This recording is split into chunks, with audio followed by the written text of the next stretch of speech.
Get your free copy of the complete tutorial at www.teachucomp.com/free. If you have applied many different styles within a Word document, you may want to select all instances of a specific style in the document. This can help if you need to change all instances of a style, like heading 1 for example.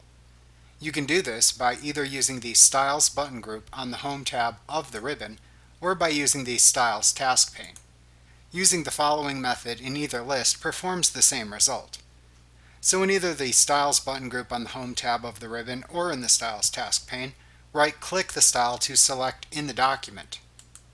In the pop-up menu that then appears, choose the Select All X Instances command.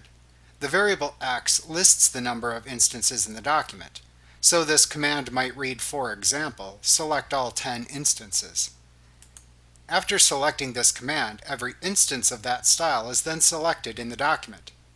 You can then work with the style as needed and change all instances at once. Like what you see? Pick up your free copy of the complete tutorial at www.teachucomp.com/free.